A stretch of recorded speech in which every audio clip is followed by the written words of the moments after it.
नाजरीन इकराम, साबरी दवाखाना में आप सभी का खैर मकदम है।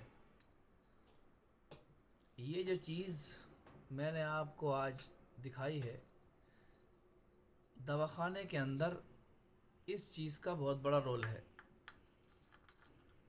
दवाखाने के अंदर अगर ये चीज़ आपके पास नहीं होगी तो आपका दवाखाना ये समझ लीजिए कि अधूरा है। क्योंकि नाज़रीन इकराम, ये इसका नाम है खलल। और ये खलल जो है, मानो आपको अगर सर्दी की परेशानी है और सर्दी में परेशानी के आलम में जल्दी से आप कोई नुस्खा उबाल नहीं सकते, कुछ कर नहीं सकते, तो इस खलल की मदद से आप सर्दी का नुस्खा तैयार कर सकते हैं। अदरक का थोड़ा सा जो है पेस्ट इसके ज़रिए बना सकते हैं आप। एक दो जो है लहसुन की कलियां ले लें और इसके अंदर डालें और उसमें 1 चम्मच शहद मिलाने के बाद इसको आप जब चाटेंगे तो आपको सर्दी से बेहतरीन राहत मिलेगी। वैसे आज जो मैं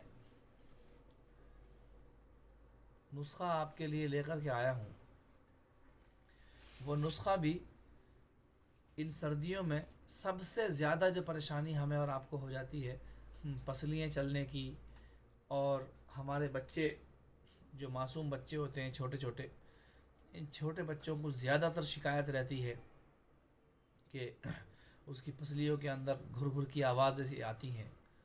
तो मैं आपको इसी मुतालिक नुस्खा आज बतलाऊंगा, बहुत बेहतरीन। उससे पहले मैं आपसे अर्ज़ करता हूं कि अगर आप हमारे इस चैनल पर नए हैं तो हमारे चैनल को सब्सक्राइब कर बेल आइकन को प्रेस कर लें ताकि आपको हमारी हर वीडियो की नोटिफिकेशन वक्त पर मिल जाए। और मैं आपको साबरी दवाखाना के ज़रिए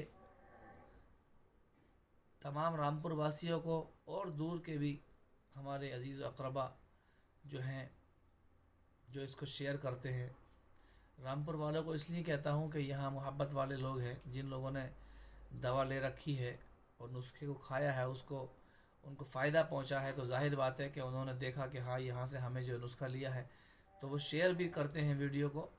तो आप तमामी हजरात जो इस वीडियो को देखें उसको शेयर कर दें ताकि दूसरे का फ़ायदा हो जाए। तो जिस बच्चे के गले के अंदर खराशों वाली और पसलियों के अंदर से आवाज़ें आने लगें, तो आप समझ लें कि उस बच्चे को सर्दी लगी है, निमोनिया का अटैक है। और इस सर्दी से बचने के लिए बहुत आसान सा इलाज है। आपको करना क्या है कि 2 गिलास से 2.5 गिलास पानी आपको किसी बर्तन वगैरह में जो है गैस पर रख देना है और गैस चालू कर देनी है। उस पानी को गर्म होने के लिए छोड़ देना है। अब आपको क्या करना है कि सर्दियों के मौसम में, सिर्फ इन सर्दियों के मौसम में ये पान जो खाने वाला पान होता है, हम लोग आमतौर से उस पान को शौकिया कुछ तंबाकू डाल खाते हैं, कोई कत्ता चूना वैसे ही खा लेते हैं। लेकिन बहुत से लोग ऐसे होते हैं कि पान एक बेल है और पान की तासीर बहुत गर्म है। ये पान जो है गर्म होता है, तो इस पान के टुकड़े टुकड़े करके आप कैंची के ज़रिए से, और जो उसका डंठल होता है वो डंठल भी काफ़ी गर्म होता है, उस पानी के अंदर डाल दें। और ये 2-2.5 जो गिलास पानी आपने लिया है, इस 2-2.5 गिलास पानी के अंदर आपको क्या लेना है, 5 से 7 लहसुन के जवे, जो लहसुन की कलियाँ होती हैं, वो आपको लेनी है। और जितनी आपकी लहसुन की कलियाँ हो गई उतनी ही आपको अदरक लेनी है। और 1 चम्मच आपको इसके अंदर अजवाइन डाल देनी है। जी, सर्दी के मौसम का बतला रहा हूँ, जाड़ों के अंदर। अगर वैसे गर्मी के मौसम में अगर हो तो आप इसमें पान नहीं डालेंगे, अजवाइन नहीं डालेंगे और अदरक लहसुन भी नहीं डालेंगे। अदरक और सादा पानी को लेकर के आप इसका पेस्ट करके बना सकते हैं। ज़्यादा गर्म इसको आप गर्मियों में नहीं करें तो बेहतर है। और ये चीज़ जो मैं दे रहा हूँ, नुस्खा आपको बतला रहा हूँ कि ये सब चीज़ डालने के बाद आपको इसको उबाल देना है और उबालने के बाद में आपको इसको सेवन करना है।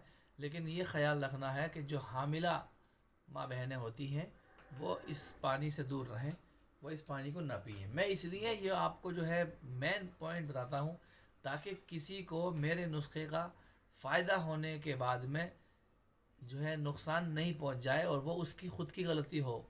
اس لیے میں پہلے ہی آگاہ کر دیتا ہوں کہ کوئی بھی وہ ماں بہن کہ جو حاملہ ہو وہ اس نسخہ کو جو ہے نہ پیے، وہ کیونکہ یہ گرم ہے اور یہ گرم جو ہے اس کے لیے نقصان دہ ہے. اس لیے یہ وہی لوگ یوز کریں کہ جن کی پسلیاں اچھا. دوسری بات، جو معصوم بچے ہوتے ہیں چھوٹے والے تو مقدار کا معاملہ ہوتا ہے. معصوم چھوٹے بچوں کو آپ کتنا دیں گے؟ آدھا چمچ اس کو آپ پلا دیں گے انشاءاللہ. گلے سے لے کر اور پوری نالی کو اتنا صاف کر دے گا یہ بہترین. اور جو بڑے بڑے ہمارے نوجوان لوگ ہیں وہ اس کو جو ہے 2 چمچ سے 3 چمچ بھی پی سکتے ہیں. دیکھیے سائیڈ ایفیکٹ ایسا کچھ ہے ہی نہیں. آپ جانتے ہیں یہ آپ کی کچن کے اندر سب کچھ ملتا ہے. اور الحمدللہ ثم الحمدللہ میں خود استعمال کرتا ہوں کہ جب بھی کبھی خراش کا گلے کے اندر معاملہ آتا ہے تو یہ گرم پانی کرنے کے بعد استعمال کرتا ہوں. اور اب تک کے لیے اتنا ہی. ملتے ہیں نیکسٹ ویڈیو میں. خدا حافظ.